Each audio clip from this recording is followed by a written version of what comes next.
The Olympic flame is finally in British hands. In the past hour, it was handed over to Princess Anne at a ceremony in Athens. David Beckham and Boris Johnson, the Mayor of London, were also there. Let's join our sports editor, David Bond. David.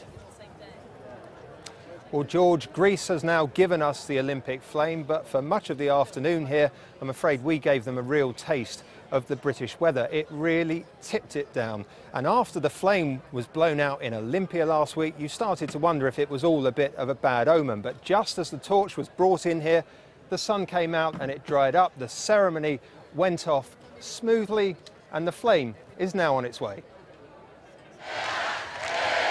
The Olympic flame better get used to this. After a week in the Greek sunshine, the torch was given a rather damp send-off in Athens this afternoon.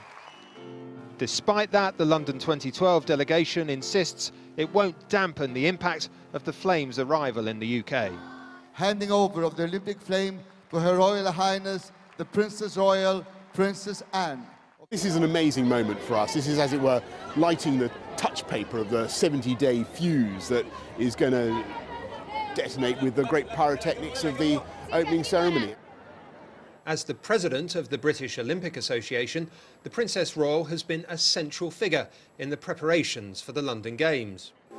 Watched, of course, by the Queen and other members of the royal family. Back in 1976, Princess Anne became the first member of the royal family to compete in the Olympics as part of the three-day eventing team in Montreal. She is known as a fierce competitor, proud of her sporting heritage. I presume you would have loved to have competed in a home Olympics. I would have found it really difficult, I suspect, to do it on a home patch. It would be much easier to have done it elsewhere, and I'd hate to be doing it now.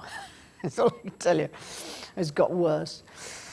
Because of the pressures? I think so much, yes, to everybody. I mean, once upon a time it would have been to one or two of the athletes who perhaps had higher profiles. With the flame now safely in British hands, tomorrow it starts its journey back to the UK. After such a long wait, could this be the moment when the Games really take off?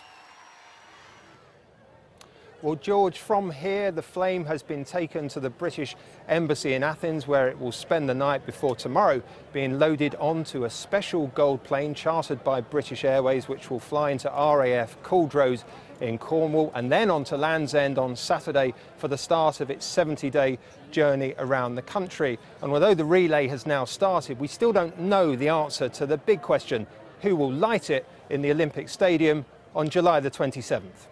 All right, David, thank you.